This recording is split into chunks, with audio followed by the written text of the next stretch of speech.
I'm Robert, 62, male. My wife Sarah and I have spent the last 40 years working our tails off. Me in logistics, managing supply chains for a global shipping firm, and her as a high school teacher shaping minds that didn't always want to be shaped. We finally retired last year, moved to a quieter neighborhood, and renovated our house to be a sanctuary, not a playground. We were looking forward to our first peaceful, silent Christmas in decades. But my daughter, Jessica, had a different plan. A plan that involved dumping 7 children under the age of 10 on us for a week so she could sip cocktails on a beach. She thought she had the logistics worked out perfectly. She forgot one thing: I manage logistics for a living, and I know how to redirect a shipment when the cargo is toxic. Before this story unfolds, I'd love to connect with you. Please let me know in the comments where you're watching from and what time it is in your corner of the world. It's amazing to see how far these stories can travel. There is a specific kind of silence that you only earn after 4 decades of constant noise. It's not an empty silence, it's a rich, textured silence. It's the sound of coffee brewing at 800 a.m. on a Tuesday because you don't have to rush out the door. It's the rustle of the morning paper, the hum of the refrigerator, and the soft, rhythmic clacking of my wife Sarah's knitting needles. For the vast majority of my adult life, silence was a luxury I couldn't afford. My career in logistics meant that my phone was essentially a fifth limb. If a container ship got stuck in the Suez Canal, my phone rang. If a trucking union in the Midwest went on strike, my phone rang. If a warehouse in joyless, industrial New Jersey lost power during a blizzard, my phone rang. I lived my life in 15-minute increments, constantly putting out fires, reorganizing routes, and managing the expectations of people who wanted everything yesterday for half the price. Sarah didn't have it much better. She was a teacher for 35 years. If you think logistics is loud, try managing a classroom of 30, 15-year-olds who have just discovered hormones and TikTok. Her days were a barrage of bells, shouting, administrative bureaucracy, and grading papers until her eyes blurred. So, when we finally pulled the trigger on retirement last year, the goal was simple: decompression. We sold the big family house in the suburbs, the one with the 4 bedrooms and the massive yard that required 3 hours of mowing every Saturday, and downsized to a beautiful, single-story bungalow in a quiet, older community. We spent a good chunk of our savings renovating it exactly to our tastes. We knocked down walls to create an open floor plan. We installed a chef's kitchen because I finally had time to learn how to cook something other than grilled cheese. We turned the spare bedroom into a dual hobby room, half for Sarah's crafting and knitting, half for my model ships. Yes, I know, a retired logistics manager building model ships is a cliché, but there is something deeply satisfying about building a vessel that doesn't require me to yell at a dock foreman. The house was perfect. It was pristine. It was ours. And most importantly, it was not child-proofed. We had white carpets. We had glass sculptures on low tables. We had sharp corners and expensive audio equipment sitting on open shelves. It was a space designed for 2 adults to live in comfort and dignity. It was mid-November when the peace began to fracture. I was in the kitchen experimenting with a recipe for coq au vin, carefully browning the chicken in my new Dutch oven. Sarah was in the living room reading a mystery novel. The rain was pattering against the window pane, a perfect, cozy autumn afternoon. Then the phone rang. I glanced at the screen. "It's Jessica!" I called out to Sarah. Sarah looked up, a reflex of maternal worry crossing her face. "Is everything okay?" "It's the middle of the workday." "I'll put it on speaker," I said, tapping the button. "Hey, Jess. Everything all right? Hey, Dad. Ah, Ma!" Jessica's voice filled the kitchen. It was too loud, too cheerful. It was the voice of a salesperson about to pitch a timeshare. "Everything is great, just super busy. You know how it is." Jessica is 32. She works as a corporate event planner, a job that seems to consist entirely of stress and manic energy. She married Dave, a sales executive, 5 years ago. They have 2 kids, Leo, who is 6, and Mia, who is 4. I love my grandkids. I really do.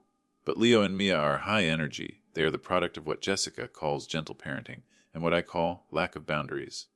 When they come over, the volume in the house decibels up to jet engine levels. They touch everything. They break things. And Jessica usually sits on the couch, scrolling through her phone, occasionally murmuring, "Leo, make better choices," while Leo is actively dismantling my surround sound system. "We know how it is," Sarah said gently. "How are the kids?" "Oh, they're monsters," Jessica laughed. But there was an edge to it. Leo bit a kid at daycare yesterday, and Mia refuses to wear anything but her Elsa costume. But hey, that's mom life, right? Listen, I can't stay on long. I have a vendor meeting in 10 minutes. But I wanted to see if you guys are going to be around this weekend. Dave and I want to come over for dinner on Sunday. We have some exciting news to talk about regarding Christmas. I froze. My wooden spoon hovered over the pot. Exciting news! Yeah? We've been working on a plan, a big family plan. It's going to be great. Can we come over around 5? I looked at Sarah. She shrugged, offering a tentative smile. Of course, honey. Sunday at 5 works for us. Should I make a roast? That would be amazing, Mom. You're the best. Okay, gotta run! Love you guys! The line went dead. I set the spoon down, a sudden knot forming in my stomach. In my line of work, exciting news usually meant a merger that would result in layoffs or a new software system that didn't work. What do you think that's about? I asked Sarah. Maybe they're pregnant again. Sarah suggested, her eyes lighting up. God, I hope not. I muttered before I could stop myself. I mean, surely 2 is enough for them right now. They're barely keeping their heads above water with the mortgage and the car payments. Robert. Sarah chided gently. Be nice. I'm just being realistic. Dave just bought that new truck he didn't need, and Jessica is always complaining about money. If the news is another baby, we're going to be asked to chip in for a nursery renovation. Well, let's not borrow trouble, Sarah said, returning to her book. It could be anything. Maybe Dave got a promotion. Maybe they want to host Christmas this year. Hosting Christmas. I snorted. Jessica hasn't cooked a meal since 2015. If they host, it means we buy the food, I cook it in their kitchen, and then we clean up while they put the kids to bed for 3 hours. Sarah sighed, taking off her reading glasses. You're getting cynical in your old age, Bob? I'm getting protective of our peace, Sarah. We worked hard for this. Sunday arrived, bringing with it a cold front and a sense of foreboding. I spent the afternoon prepping the roast beef, ensuring the potatoes were cut to uniform size. Old habits die hard. By 40:45 p.m., the house smelled delicious. By 40:50 p.m., I had moved my favorite fragile model ship from the mantelpiece to the locked cabinet in the hobby room, just in case. They arrived at 5:15 p.m. Being 15 minutes late is Jessica's signature move. The door burst open, and chaos flooded in. Grandpa! Grandma! Leo screamed, sprinting down the hallway with muddy shoes. Shoes! Shoes off, I yelled, whining as he skidded onto the white rug. Leo, honey, listen to Grandpa, Jessica said breezily, walking in behind him, carrying a massive diaper bag and looking frantically at her phone. Dave followed, carrying Mia, who was indeed wearing an Elsa costume that looked like it had seen better days. Hey, Bob, Sarah, Dave said, looking exhausted. He looked like a man who hadn't slept in 4 years. Smells good in here. Thanks, Dave, I said, bending down to untie Leo's shoes since nobody else was doing it. How's work, killer? He said, setting Mia down. She immediately made a beeline for the glass coffee table. Quotas are up again. Boss is breathing down my neck. You know the drill. I do, I said, straightening up. But hey, you're here now. Relax, relax. He laughed, a hollow sound. Right, but dinner was the usual affair. Sarah spent most of the time trying to get Leo to eat a carrot, while Mia smeared mashed potatoes on the placemat. Jessica and Dave ate quickly, like inmates who expected the trays to be taken away at any second. I waited until the plates were cleared and the kids were set up in the living room with the TV blasting Bluey before I broached the subject. So, I said, pouring coffee. You mentioned on the phone that you had some exciting news about Christmas. What's the plan? Jessica and Dave exchanged a look. It was a look I recognized from my days in negotiations. It was the look of 2 people who had rehearsed a pitch and were waiting for the right moment to drop the ask. Jessica clasped her hands on the table and smiled. It was her best event planner smile, bright, dazzling, and slightly terrifying. Okay, so she began. Dave and I have been doing a lot of thinking. We've been so stressed lately. Work, the kids, the house, we're just burned out. We realized we haven't had a real vacation, just the 2 of us, since our honeymoon. That's understandable, Sarah said sympathetically. Parenting is hard work. Exactly, Jessica said, pointing a finger at her mother. It is so hard. And we realized that if we don't prioritize our marriage, everything else falls apart. So we decided that this Christmas we need to do something for us, something to recharge. I took a sip of coffee, watching her over the rim of the mug. Okay, so what? You're going to a spa for the weekend? Bigger, Dave said, leaning forward. We booked a trip. A trip? I asked, where? Bora Bora. Jessica beamed. 7 days. Over Christmas week. I choked on my coffee. Bora Bora. Jessica, that's incredibly expensive. Didn't you just tell me last week you were worried about the credit card bill? We found a deal, she said quickly. And honestly, Dad, you can't put a price on mental health. We need this. Okay, I said slowly, putting the mug down. Well, that sounds nice. But if you're going to Bora Bora over Christmas, what about the kids? Are you taking them? Jessica let out a sharp laugh. Take them.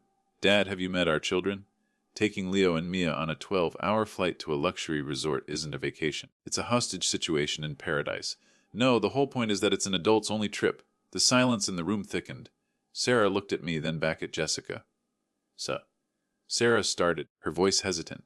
You need us to watch Leo and Mia. For Christmas week. Jessica's smile widened, but it looked strained. Well, yes, but it's not just Leo and Mia. I frowned. What do you mean? Not just Leo and Mia, okay? So here's the thing. Jessica said, talking faster now.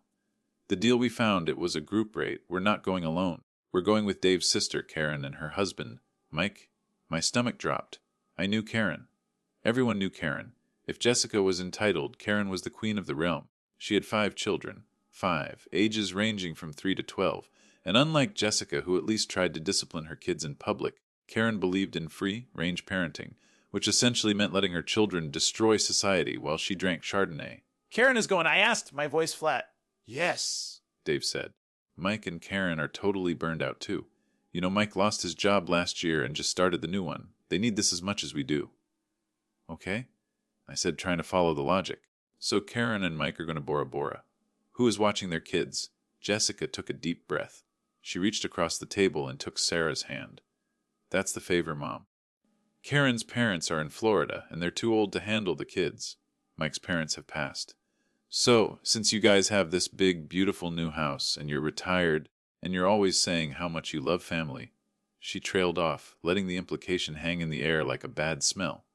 I stared at her.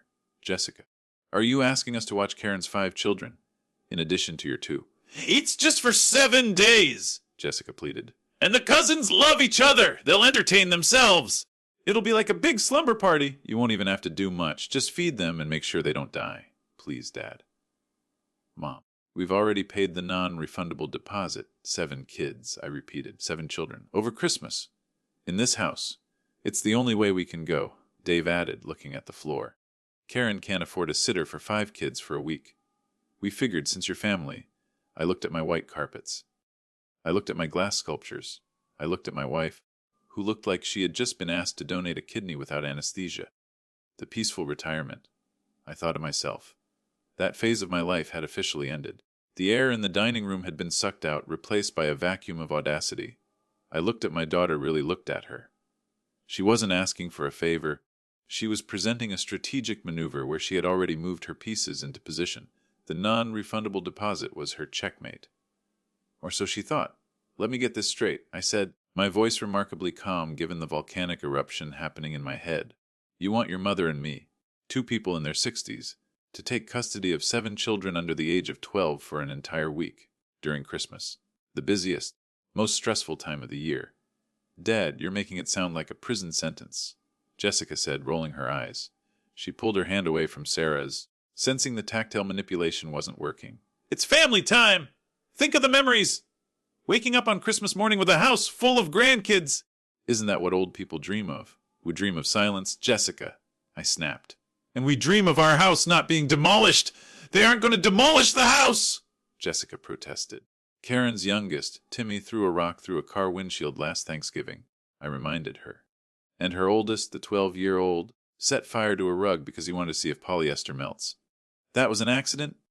Dave interjected, though he lacked conviction. Look, Bob, we know it's a big ask. A big ask, I cut him off. Dave, this isn't a big ask. This is a military operation. 7 kids requires a mess hall, a barracks, and a dedicated security team. We have a guest room and a slow cooker. Sarah finally spoke up. Her voice was quiet, trembling slightly. She hated conflict. She had spent her life mediating disputes between teenagers, and in her retirement she just wanted everyone to get along. Jessica, honey, 7 is a lot. I'm not as young as I used to be. My back has been acting up. I don't think I can chase after toddlers all day. You won't have to chase them? Jessica insisted. The older ones will help with the younger ones. It's a village, Mom. And we'll prep all the food beforehand. We'll bring frozen lasagnas. You just have to heat them up. Frozen lasagnas for 7 kids for 7 days. I asked, doing the mental math. That's 21 meals, Jessica, plus snacks. Do you have any idea how much milk 7 kids drink? How much toilet paper they go through? I'll need a supply drop from FEMA just to keep the bathrooms stocked. Jessica's face hardened. The sweet, pleading daughter mask slipped, revealing the entitled negotiator underneath. "Look," she said, her voice dropping an octave. "We didn't think this would be such a problem. We thought you'd be happy to help us. We're drowning, Dad. We need this break. If we don't go on this trip, I don't know if our marriage is going to make it." There it was. The emotional nuclear option. Do this or you're responsible for our divorce. Sarah gasped softly. "Jesse, don't say that! It's true, Mom!" Jessica said, tears springing to her eyes. On cue, I suspected. "We fight all the time. We're just so tired. We need to reconnect. And Karen is in a dark place. She needs this too. If you say no, you're basically telling us that your white carpets are more important than our mental health." "That is manipulation, Jessica, and you know it," I said sternly. "It's reality," she shouted, causing Leo to look up from the TV in the other room. "And you know what else is reality? If you don't do this, we can't go. We lose the deposit. Thousands of dollars. Gun, and if that happens, I don't think I'll be able to bring the kids around for a while. It would just be too painful to see you, knowing you didn't care enough to help us when we were desperate." I stared at her, stunned. "Are you threatening to withhold our grandchildren?" "I'm setting a boundary," she said, using a therapy buzzword she clearly didn't understand. "I need supportive people in my life. If you aren't supportive, then maybe we need some space." The room went silent again. I could hear the clock ticking on the wall. I looked at Sarah. She looked crushed. The threat of not seeing Leo and Mia, despite their behavior, was terrified her. She lived for those kids. "Bob," Sarah whispered. Maybe we can make it work. It's only a week." "Oh, Sarah," I said, turning to her. "It's Karen's kids too. You know Karen's kids. They are feral. We can restrict them to the playroom," Sarah suggested weakly. "We can put plastic down!" "Plastic down." I looked at her incredulously. "We aren't painting the Sistine Chapel. Sarah, we're living here." "Please, Dad," Jessica said, softening her tone again, sensing the crack in the armor. "We'll make it easy. We'll bring toys, iPads. They'll be glued to screens half the time anyway. You won't even know they're here." I stood up and walked to the window. It was pitch black outside. I saw my reflection in the glass. A man who had managed the logistics of shipping hazard materials across international borders, now being cornered by his own daughter. I did the calculation. If I said no, Sarah would be heartbroken. She would blame herself for Jessica's marital problems. The holidays would be ruined anyway because Sarah would be crying in her room. Jessica would spin the narrative to the rest of the family that we were selfish monsters who hated children. If I said yes, my house would be destroyed, my sanity shredded, and I would spend Christmas functioning as an unpaid warden. But there was something else. Something about the way Dave was looking at his shoes. Something about the group rate story. It felt smooth. Too smooth. "Fine," I said, turning back to the table. Jessica's face lit up like a Christmas tree. "Really? Oh my God, Dad, thank you." "I haven't finished." I raised a hand. "I have conditions." "Anything," she said. "One, you provide all the food. Not just a few lasagnas. I want a fully stocked pantry and fridge before you leave. I am not spending my pension feeding Karen's army." "Don't?" Jessica said. "Two, if anything is broken, anything, you pay for it. Full replacement value. I want a credit card on file." "Dade, you're acting like a hotel." Jessica laughed nervously. "I am a hotel," I corrected. "A hotel with very bad guests.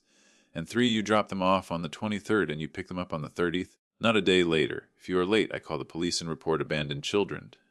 "A Dade," Sarah exclaimed. "You wouldn't—" I said, locking eyes with Jessica. Okay. Calm down," Jessica said, waving her hand dismissively. "We'll be back on time.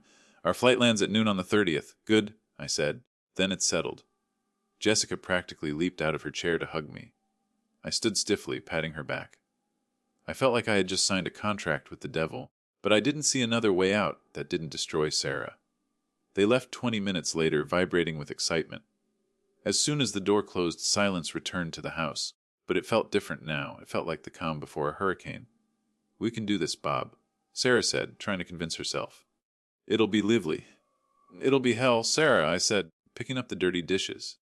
"But we'll survive, we always do." I didn't know then that survival wasn't the goal. I didn't know that the marital crisis and the mental health break were just the tip of the iceberg. I didn't know that I was about to uncover exactly how little my daughter respected us. The discovery came 3 days later, and it came, as most modern disasters do, via technology. Preparation for the invasion began immediately. I started moving breakables into the garage. Sarah began buying bulk snacks, despite my condition that Jessica provide the food, because Sarah is a grandmother and can't help herself. On Wednesday, Jessica came by to drop off some essentials. A box of clothes for the kids and a portable crib for Karen's youngest. She was in a rush as usual, chattering on her phone while carrying boxes in. "Yeah, I'm dropping the stuff at the warehouse now," she laughed into her phone. I frowned. Warehouse. She hung up and dumped the box on the sofa. "Hey, Dad. Just doing a pre-drop. Gotta run?" "Hair appointment at 2. "You have a hair appointment. I thought you were broke," I asked, eyeing her fresh manicure. "It's prep for the trip. Can't look like a hag in paradise." She kissed my cheek and breezed out. "Oh, shoot, I left my iPad in the kitchen." "Can you grab it for me? Actually, never mind, I'm late." "Keep it here. I'll get it when I drop the kids off next week." "Bye." And she was gone. I walked into the kitchen. Her iPad was sitting on the island, the screen still lit up. She hadn't locked it. Jessica was notoriously bad with cybersecurity.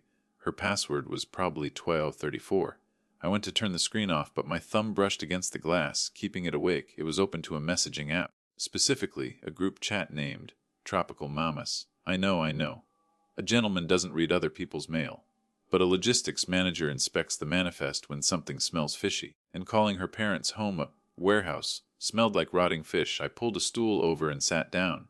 The chat was active. The participants were Jessica, Karen, and 2 other women I didn't know, presumably friends of theirs.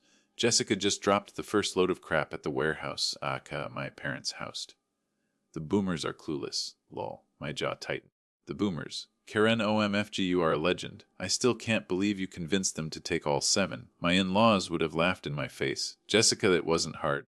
I just pulled the "my marriage is failing" card. Works every time. Mom practically cried.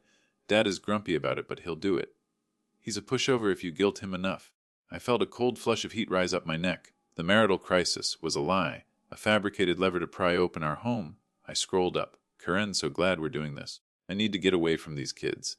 I swear if I have to hear Mommy one more time, I'm going to scream. 2 weeks of freedom. Wait. 2 weeks. I scrolled further back. Jessica flight is booked. Deck 23rd to Jan 7th. 2 full weeks in paradise. Karen, wait. Didn't you tell your dad it was 1 week? Jessica, yeah, I told him we're back on the 30th. Once we're in Bora Bora, I'll just miss the flight. Or get sick and tell them we're stuck for another week. What are they going to do? Throw the kids on the street. They'll be mad, but they'll handle it. My hand shook slightly as I held the iPad. They weren't just dumping the kids on us. They were planning to extend the stay by ambush. They were going to trap us for 14 days with 7 children, deliberately lying about the return date because they knew we'd say no to 2 weeks. But it got worse. I kept scrolling looking for the financial details. Karen, I transferred the $5,000 to your account from my share of the villa. Did you get it? Jessica got it. We are going to live like Q Ennis. Private chef boat charter the works. I'm using the money Dad gave me for Leo's tuition to upgrade our seats to business class. He thinks it went to the private school, but public school is fine for a 6-year-old lol. I set the iPad down gently on the counter. The silence in the kitchen was deafening. 3 months ago, Jessica had come to me in tears, saying they couldn't afford the tuition for a specialized reading program Leo needed. I had written her a check for $4,000. I thought I was investing in my grandson's education. Instead, I had purchased business class seats for my daughter to fly to Bora Bora to escape the children she refused to raise. I looked out the window at the garden Sarah loved so much.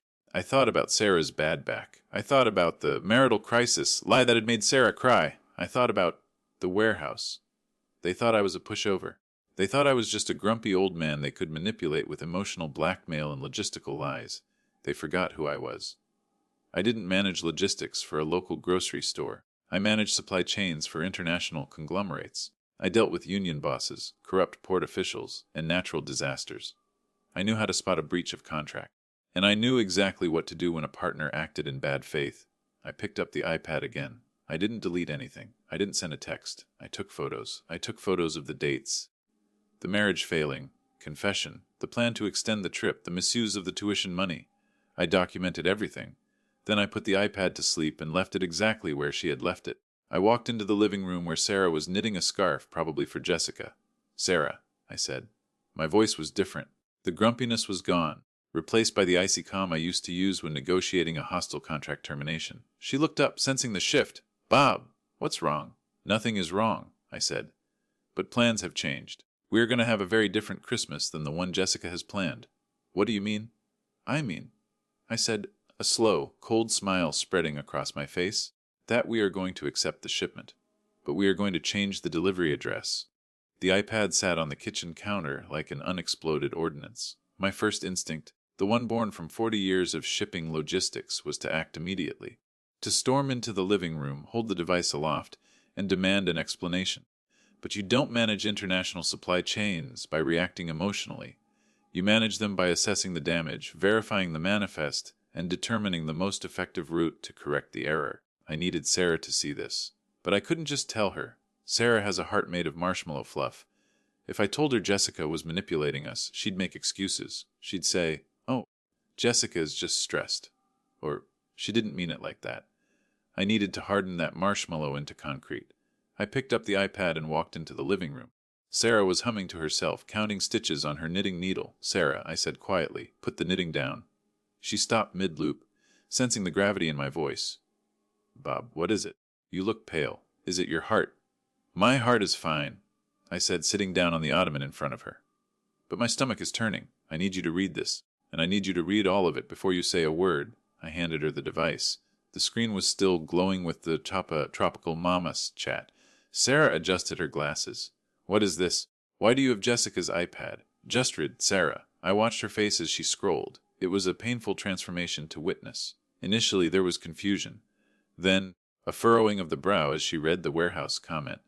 Then a sharp intake of breath at the mention of the 2-week duration. 2 weeks, she whispered, looking up at me, her eyes wide. "They're planning to stay for 2 weeks. But she swore. Keep reading." I said, my voice steady. "Look at the tuition money." As she scrolled down, I saw the moment the bullet hit. Her face went slack. The color drained from her cheeks, leaving her looking gray and fragile. Her hand flew to her mouth. "No," she gasped. No, she wouldn't.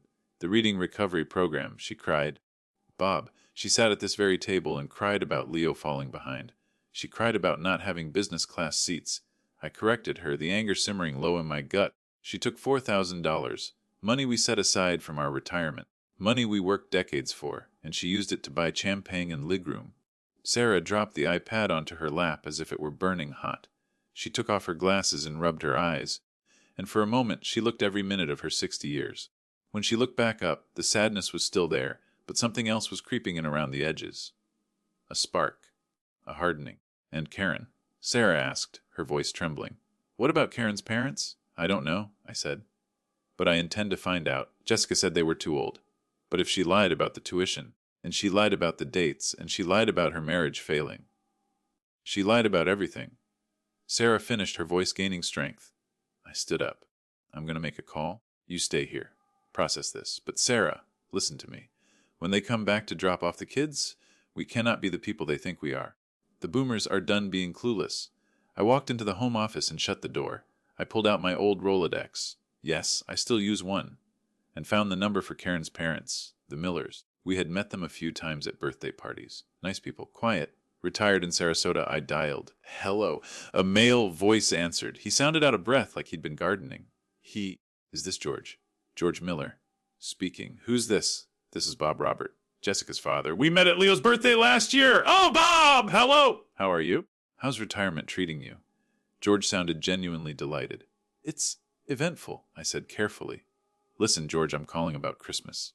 I wanted to coordinate regarding the kids. There was a pause. "The kids. Which kids?" "Karen's kids. And Jessica's. The whole crew."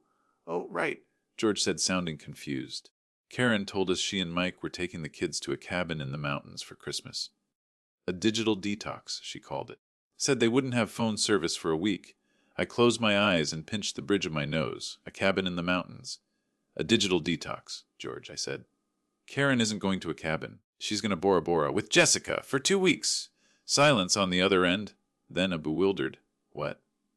"They're going to Bora Bora. And they are planning to drop all 7 grandchildren off at my house for the duration.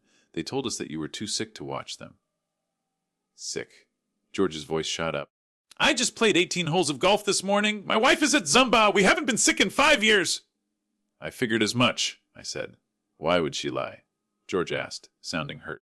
"We would have loved to have the kids. We haven't seen them since Easter. We sent them a check for Christmas presents because Karen said they were struggling with the mortgage."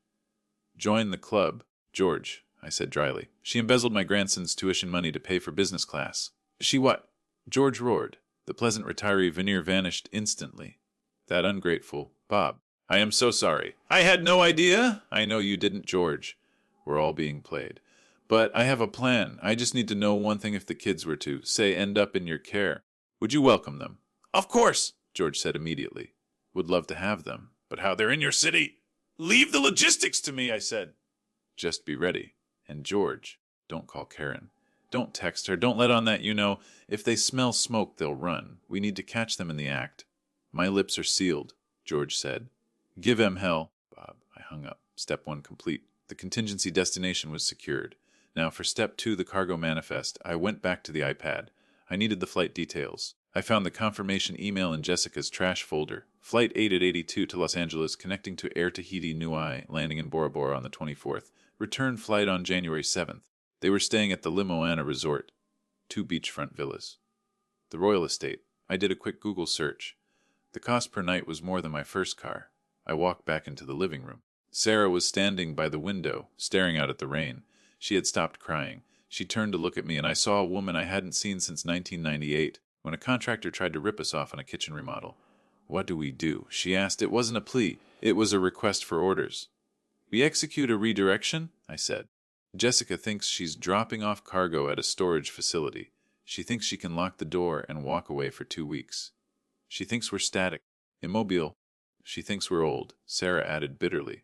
Exactly. But she forgot that logistics is about movement. It's about getting the right item to the right place at the right time. Jessica wants to be in Bora Bora. Fine, she can go to Bora Bora. Karen wants to be in Bora Bora. Fine. And the kids. Sarah asked. The kids deserve a Christmas, I said. And they deserve parents who actually parent. So we are going to ensure that the family stays together. You don't mean Anne? Sarah's eyes widened. I'm not keeping them here, Sarah. I'm not running a daycare for 2 weeks while they drink mojitos on our dime. And I'm not just handing them over to George immediately, because that lets them off the hook. They need to feel the weight of those 7 children. So, I smiled, a cold, predatory smile. We are going to Bora Bora. Sarah stared at me. What? We are going to Bora Bora. I repeated, and we are taking the kids. Bob, the passport stops the travel with 7 children. I checked the iPad, I said. They have a layover in L.A. Then a long haul. We can't catch them at the airport here. It's too messy. We let them leave. We let them get there. We let them check in. We let them sip that first welcome cocktail. We let them think they've gotten away with it. And then we arrive. We deliver the package. Return to sender. Sarah was silent for a long moment. She looked at the white carpet. She looked at the glass sculptures. Then she looked at the iPad on the table. She took the tuition money. Sarah said softly, "Yes, she lied about your health. Yes." Sarah walked over to the table, picked up her knitting needles and stabbed them into the ball of yarn. "Book the tickets, Bob." The next 3 days were a masterclass in counterintelligence. Called it the Ghost Protocol. Acting as if everything was normal, while underneath, the machinery of revenge was grinding into gear. The hardest part was the deception. Jessica called twice to check in, which was really just her way of ensuring the suckers were still in place. "Hey, Dad! Just wanted to make sure you have enough milk! Leo is drinking so much lately!" "We're stocked up, honey," I said, my voice dripping with manufactured cheer. Sarah bought 4 gallons. "We're ready for the little angels." "Oh, you're the best!" "I'm so excited for them to spend quality time with you. It's going to be so healing for everyone." Healing, I repeated. That's the word. Meanwhile, my home office had turned into a command center. Booking travel for 2 seniors and 7 children less than 48 hours before Christmas is, legally speaking, a nightmare. Financially speaking, it was a catastrophe. But I didn't care about the money. I had a healthy retirement fund, and I viewed this expenditure as a necessary tax on my daughter's insolence. The first hurdle was the passports. I waited until Jessica came over on Friday, the 21st, to drop off the final load of toys, which consisted mostly of loud, plastic junk that required batteries we didn't have. "Hey, Dad," she chirped, dumping a bag of Legos on the floor. "Where's Mom?" "She's napping," I lied. Sarah was actually in the bedroom packing our suitcases, hiding them under the bed. "Listen, Jess, I was thinking. Since you guys are going to be out of reach for a week, totally out of reach," she confirmed, nodding vigorously. "Bad reception." "No Wi-Fi." "Right. Well, God forbid something happens. A medical emergency. Or, well, Sarah and I were thinking of maybe taking the kids on a day trip, maybe up to the falls. Or even crossing into Canada for the day to see the winter festival." Jessica frowned. Canada, with 7 kids. Dad, that sounds like a nightmare. We're feeling ambitious, I shrugged. But we can't do it without their passports. And honestly, even if we don't go, I'd feel safer having their legal documents here. If I have to take Mia to the ER and I'm not her parent, having her passport helps with ID. Jessica hesitated. She looked at me, calculating. Giving up the passports meant giving up a tiny bit of control. But holding on to them meant risking me calling her during her digital detox. For administrative issues. Fine, she sighed. I have them in the car. I'll bring them in. But please don't lose them. Replacing a passport is a hassle. I am a logistics manager, Jessica, I said, unable to keep a hint of steel out of my voice. I don't lose documentation. She brought them in. 7 little blue books, the keys to the kingdom. Great, I said, stacking them neatly on the counter. Now about the car seats, thou. Karen is bringing hers tomorrow, Jessica said, checking her watch. I gotta run. Nail appointment. Another one! Toes this time, Dad. Keep up. As soon as she left, I went to the computer. I had the passports. I had the names. I had the dates. I booked 9 tickets on a flight leaving 12 hours after theirs. They were flying out at 1600 a.m. on the 23rd. We were flying out at 1600 p.m. on the 23rd. I called George in Florida again. It's a go, I said. You're really doing it? George asked, sounding half terrified, half exhilarated. You're flying 7 kids to Bora Bora. It's the only way to ensure delivery, I said. If I just refuse to take them, Jessica will guilt-trip Sarah into submission. If I call Child Protective Services, the kids go into the system this way. The parents have to take responsibility, literally. And after you drop them off? After I drop them off, I said. Sarah and I are going to check into the resort next door, which is adults only, and spend a week drinking gin and tonics while watching them suffer. You're a madman, Bob. George laughed. I love it.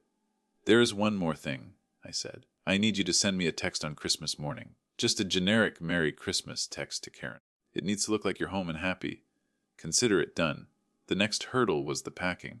Sarah was a machine. She packed bags for 7 children using the clothes Jessica had already dropped off, plus essentials she went out and bought. She organized them by child color, coded. If we're doing this, she told me, her eyes blazing with a strange, manic energy, we're doing it right. I am not hauling 7 screaming children across the Pacific Ocean without snacks, headphones, and neck pillows. You're enjoying this, I noted. I'm not enjoying it, Bob, she said, folding a tiny Spider-Man t-shirt with aggressive precision. I'm exercising an exorcism. I'm exorcising the demon of being a doormat. By the evening of the 22nd, we were ready. The house looked normal. The suitcases were hidden. The tickets were printed and locked in my safe. I lay in bed that night, staring at the ceiling. The silence of the house felt heavy. This was the last night of peace. Tomorrow the storm would arrive. Bob. Sarah's voice came from the darkness. Yeah. Are we bad parents? I turned to look at her silhouette. No! We were good parents. We raised her, we educated her, we supported her.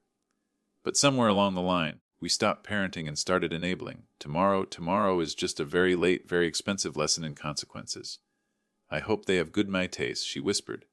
The best, I promised. December 23rd dawned cold and gray. The sky was the color of a bruised plum, threatening snow. Perfect weather for a betrayal. The drop-off was scheduled for 8:00 a.m. Jessica and Karen had to be at the airport by 10:00 for their flight, which I knew was actually at noon, but they wanted lounge time. At 7:55 a.m., 2 SUVs pulled into our driveway. The noise began before the car doors even opened. I watched from the living room window as the doors flew open and children spilled out like marbles from a tip jar. There was Leo, Sips, and Mia till 4. Then Karen's Brode Jackson 12, Sophia's a 10, Liam E8, Noah and little Timmy 3. Timmy was already crying. Jackson was punching Liam in the arm. I opened the front door. The cold air rushed in, carrying the scent of exhaust fumes and desperation. Merry Christmas! Karen shrieked, hauling a suitcase up the steps. She was wearing a white tracksuit that probably cost more than my first mortgage. She looked like she was already at the resort. Hi, Karen, I said, stepping aside. The invasion commenced. 7 children thundered into my hallway with muddy boots. Shoes? Sarah yelled from the kitchen, but her voice was drowned out by the chaos. Jessica followed, carrying the baby carrier for Timmy, who she was holding for Corinne, and looking frantic. Okay, we're here. We're late, Jessica panted. Here's the schedule for Timmy's naps. Here's the list of allergies. Liam can't have red dye 40. It makes him homicidal. Jackson needs his iPad taken away at 9 p.m. or he watches weird YouTube videos. Okay, we got it, I said, taking the list and placing it on the table without looking at it. Oh, and the food! Karen shouted over the din. I brought the lasagnas, they're in the trunk! Mike is getting them. Mike. Karen's husband trudged in carrying a cooler. He looked like a beaten man. He gave me a nod that said, "I'm sorry, but I'm too weak to stop this." "Thanks, Mike," I said. Just put it in the kitchen. Okay, say goodbye to Mommy. Jessica yelled, kneeling down to hug Leo. Leo ignored her, already dismantling the remote control for the TV. "Bye, Mom," Leo mumbled. I'm gonna miss you so much, Jessica said, squeezing him. Be good for Grandpa. Don't burn the house down. "We won't," I said. "We have everything under control." Karen was hugging her kids. "Okay, you little monsters, try not to kill each other. Mommy needs a break. If you're good, Santa will come. If you're bad, Grandma will sell you to the circus." "Aha," Sarah said dryly, standing in the kitchen doorway. "Funny. Okay, we really have to fly," Dave said, checking his watch. "Traffic is going to be hell. Do you have the passports?" Jessica asked suddenly, pausing at the door. Just in case. "Safe and sound," I said, patting my chest pocket where they absolutely were not. They were in my carry-on bag, currently hidden in the laundry room. "You guys are lifesavers," Jessica said, blowing us a kiss. Seriously, we owe you big time. We'll call you when we land. Wait, no, we won't. Digital detox? "We'll call you in a week." Have a safe flight, I said. Enjoy the silence, Karen yelled, and then they were gone. The door clicked shut, the engines revved, the SUVs backed out of the driveway and sped off toward the airport, toward business-class seats, toward Bora Bora. I locked the deadbolt. I turned around. 7 children were staring at me. The house was already vibrating with potential energy. Jackson, the 12-year-old, looked at me with a sneer. "So, what are we doing? Can I have the Wi-Fi password?" I looked at Sarah. She nodded. "We are playing a game," I announced, my voice booming in the entryway. The kids quieted down, surprised by the volume. "What game?" Sophia asked. "It's called Secret Agent," I said. "Your parents think they are going on a secret mission to an island. But they forgot one thing." "What?"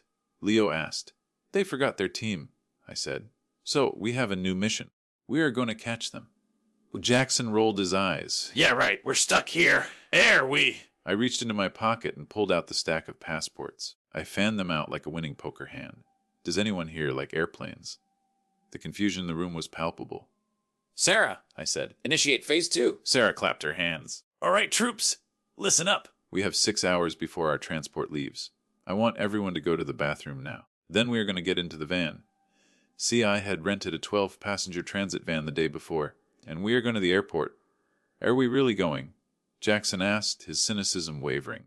"We are really going," I said. "We are going to Bora Bora to crash the party." The cheer that went up from the younger kids was deafening. Even Jackson looked impressed. "But first," I said, holding up a finger, "we need to make a pact. This is a covered operation. No texting your parents. No posting on TikTok. If they find out we're coming, the mission fails." Can you handle that? Yes, they screamed. "Good, Jackson. Give me your phone." He hesitated, then handed it over. "You'll get it back on the plane," I promised. The next few hours were a blur of organized chaos. We loaded the van. We checked the house. I turned off the water, turned down the heat, and set the alarm. As I locked the front door, I looked at the wreath hanging there. It was a peaceful, festive scene. Inside, the house was empty. We piled into the van. 7 kids, 2 grandparents, and a burning desire for justice. "Next stop, Los Angeles," I said, putting the van in gear. "And then Tahiti," Sarah cheered from the passenger seat. I merged onto the highway, following the same path Jessica and Karen had taken just hours before. They were probably checking into the lounge right now, clinking champagne glasses, toasting to their cleverness. "Here's to the boomers," they'd say. "Here's to the free babysitting." I gripped the steering wheel tight. "Drink up, Jessica," I thought. "Enjoy the flight, because when you land, your baggage is going to claim you. If you have never traveled internationally with 7 children under the age of 12, let me paint you a picture. It is not a vacation. It is a logistical attrition war fought in a pressurized metal tube at 30,000 feet. Our journey to justice began with a 6-hour flight to Los Angeles. That was the warm-up, the appetizer. Jackson, 12, complained that the Wi-Fi was too slow. Liam, 8, threw up during the descent because he ate 3 bags of Cheetos in rapid succession. Timmy, 3, cried for 45 minutes because his ears wouldn't pop, a sound that pierced through noise, canceling headphones like a laser through butter. Sarah was a saint. She moved up and down the aisle like a combat medic, dispensing juice boxes, wet wipes, and stern looks. I sat in the window seat, staring at the clouds, meditating on the look on Jessica's face when we arrived. That image was the fuel that kept me going. The layover at LAX was a 3-hour marathon of keeping 7 children from wandering off into the terminal abyss. We leash-trained the younger ones. Literally, we bought those backpack leashes. People judged us. I didn't care, I was a man on a mission. Then came the long haul. 8 hours to Tahiti. It was an overnight flight. We had booked economy, obviously, because I wasn't spending my retirement fund on luxury seats for a tactical strike team. The kids slept in fitful bursts. I didn't sleep at all. I spent the flight reviewing my file.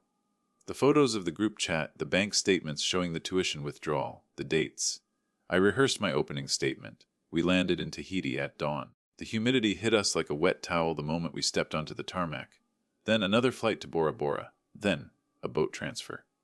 By the time we approached the Le Moana resort, it was 1100 a.m. on Christmas Eve. We had been traveling for nearly 24 hours. We were exhausted, sweaty, and covered in travel grime. The kids were cranky, hungry, and vibrating with that specific frequency of chaotic energy that precedes a meltdown. The boat cut through the turquoise water. It was undeniably beautiful. The overwater bungalows sat on stilts above the lagoon, looking like a postcard from heaven. "Look at the water," Sophia screamed, leaning over the edge of the boat. "Sit down," Sarah and I yelled in unison. The boat docked at the resort's private pier.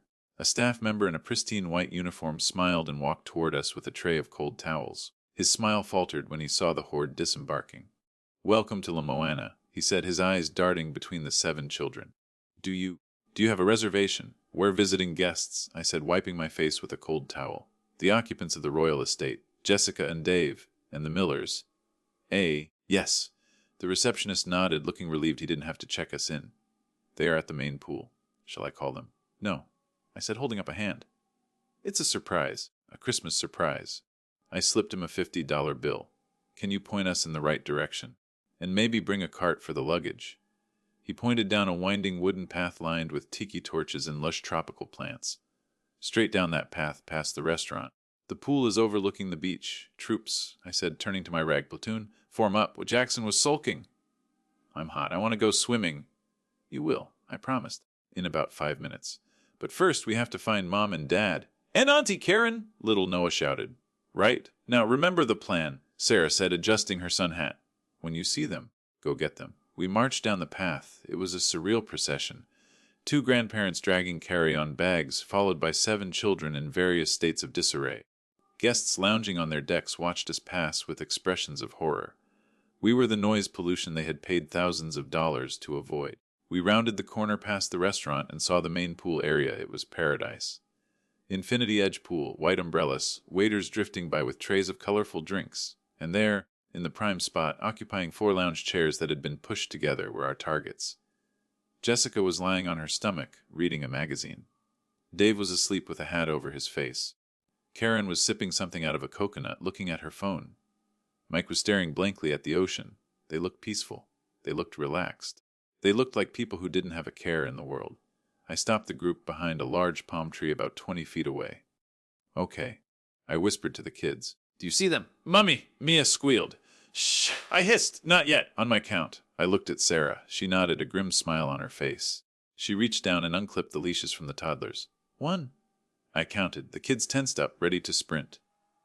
I took a deep breath, savoring the salt air. 3! Go. It was like releasing the bulls in Pamplona.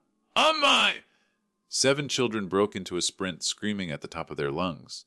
The sound shattered the tranquility of the resort instantly. Heads turned. Birds took flight. I watched in slow motion. Jessica rolled over, looking confused. She pushed her sunglasses up. What the... Karen dropped her phone. Dave sat up so fast his hat flew off. And then, impact. Leo and Mia collided with Jessica's lounge chair with the force of a linebacker tackle. "Mummy, where?" Leo screamed, jumping onto her stomach. Oof. Jessica groaned, the wind knocked out of her. The other 5 kids swarmed Karen and Mike. Timmy, who was covered in chocolate from a candy bar Sarah had given him 5 minutes ago, latched onto Karen's white tracksuit leg. "Mommy, juice!" Timmy wailed, wiping his sticky hands all over the expensive fabric. "What is happening?" Karen shrieked, trying to peel the child off her. "Get off! Timmy! What are you doing here? Surprise!" Noah yelled, jumping into the pool with all his clothes on. Splash. A massive wave of chlorinated water soaked Mike, who just sat there blinking. The entire pool area had gone silent, save for the screaming children. Every guest was staring. The staff were freezing in their tracks. I adjusted my collar, grabbed the handle of my suitcase. and walked slowly toward the chaos. With Sarah by my side, Jessica was struggling to sit up, pushing Leo off her chest. She looked wild-eyed, panicked. She looked around, trying to understand how her children had teleported across the Pacific Ocean.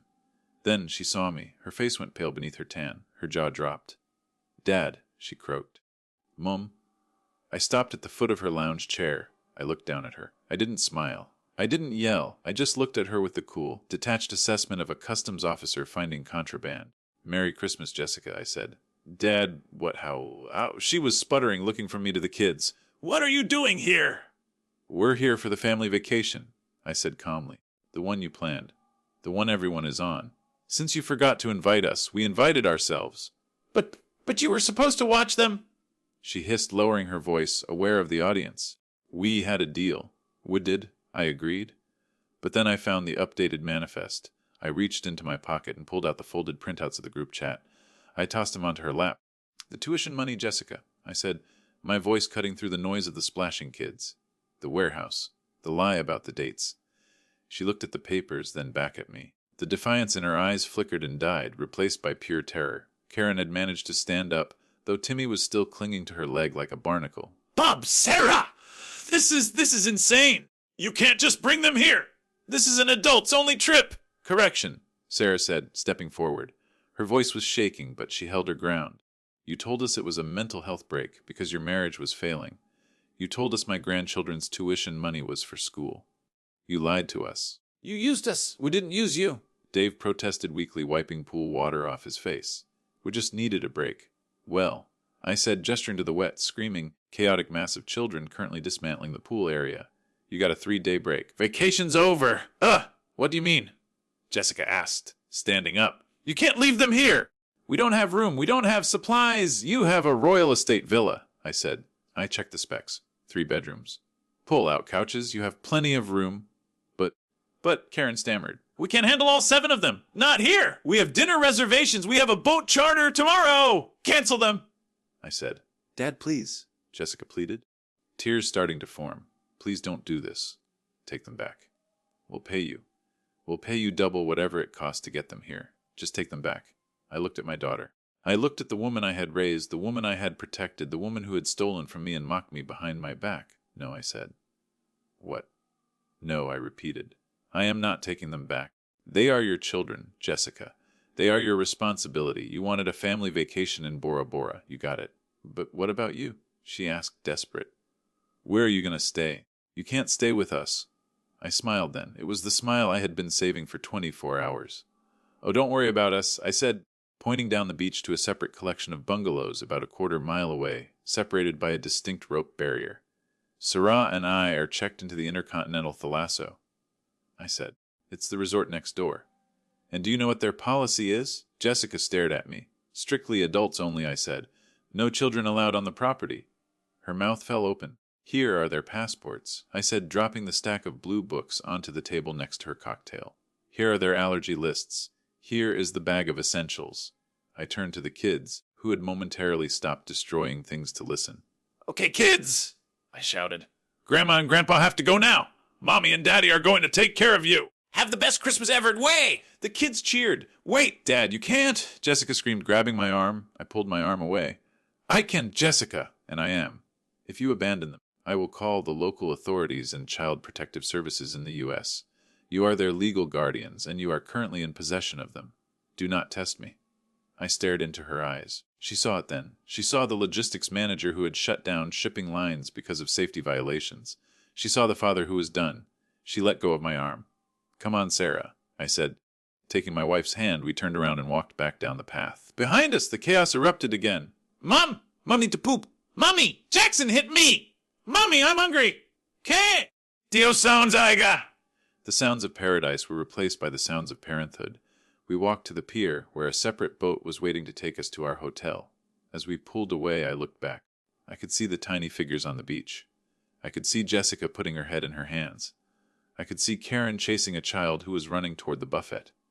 I put my arm around Sarah. She leaned her head on my shoulder. "Do you feel bad?" she asked softly. I listened to the sound of the ocean, the wind, and the blissful perfect silence of a boat with no children on it. "Not even a little bit," I said. "The Intercontinental Thalasso was everything the brochure promised. It was quiet. It was luxurious. It smelled of lemongrass and money. Sarah and I had an overwater bungalow with a view of Mount Odomanu. We had a glass floor in the living room where we could watch the fish swim by.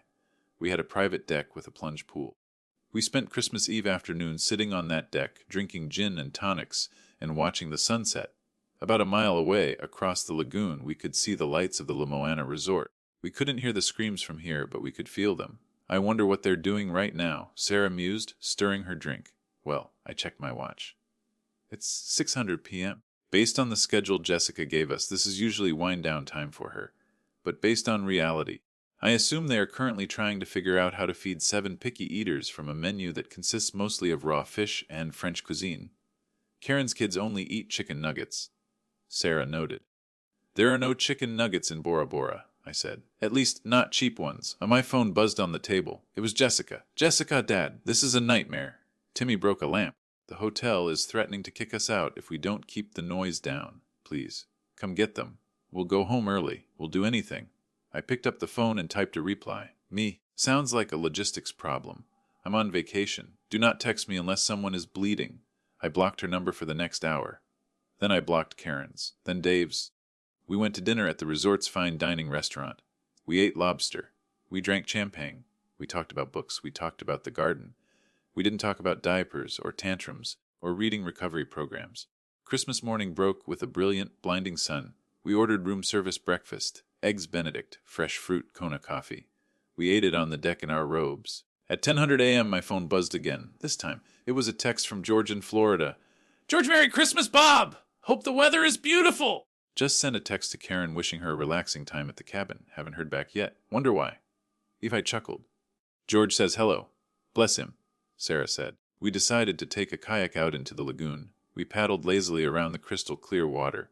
We drifted close, not too close, but close enough, to the La Moana beach. I brought my binoculars. Call it a morbid curiosity. I lifted them to my eyes. The scene on the beach was apocalyptic.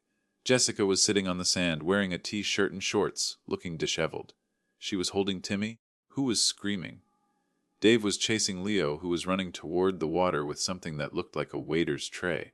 Karen was arguing with a resort staff member who was pointing aggressively at a pile of sand that had been thrown onto a walkway. There were no cocktails. There were no magazines. There was only crisis management. How do they look? Sarah asked from the front of the kayak. They look like parents, I said, handing her the binoculars. She looked for a long moment. She lowered the glasses. She looks tired. She is tired, I said. She's finally doing the job. We paddled back to our sanctuary. The week passed in a blur of relaxation. We got messages. We went snorkeling. We slept in. It was the honeymoon we hadn't taken in 30 years. But beneath the relaxation, there was a resolve hardening in both of us. We knew the reckoning was coming. We knew the flight home would be uncomfortable. But we also knew that the dynamic had shifted permanently. The days of the warehouse were over. On January 7th, we met them at the airport for the flight home. They looked like survivors of a shipwreck. Jessica was sunburnt, peeling, and had dark circles under her eyes that no amount of concealer could hide. Dave had a bandage on his foot, stepped on a Lego, I assumed. Karen wasn't speaking to anyone. Mike looked like he had aged 10 years. The kids, conversely, looked great. They were tan happy and exhausted from running wild for 2 weeks. We met at the gate. The tension was thick enough to choke a shark. Jessica said. Her voice was flat, defeated. Hello, I said cheerfully. How was the trip? Jessica looked at me with a mixture of hatred and respect.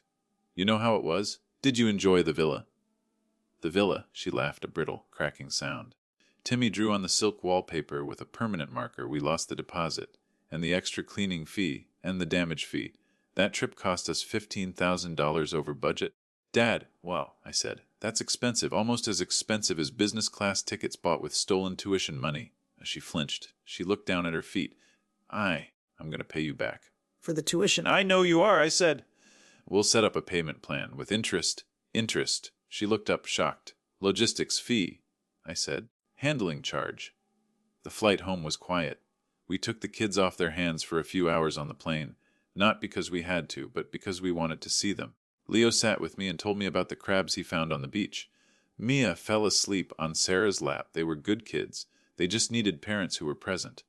When we landed and the luggage was collected, we stood on the curb outside the terminal. The cold winter air of home hit us. Karen and Mike loaded their brood into a taxi without a word. No thank you, no goodbye. Just a hasty retreat. Jessica and Dave stood by their car. So, Jessica said, shifting awkwardly. I guess we'll see you later, maybe, I said.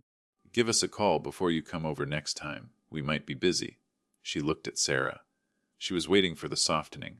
She was waiting for her mother to say, "Oh, it's okay, honey. We forgive you." Sarah looked at her daughter. She stepped forward and hugged her, but it was a quick, firm hug. "We love you, Jessica," Sarah said. "But we are retired. We are not a storage facility. If you want to see us, you come to visit us, not to drop off your baggage." Jessica nodded, tears finally spilling over. I know, I'm sorry, I really am. I know, Sarah said. "Now go home. You have school tomorrow." We watched them drive away. I put my arm around Sarah. "Well, Mrs. Logistics Manager, mission accomplished." "Mission accomplished," she agreed. "Now let's go home."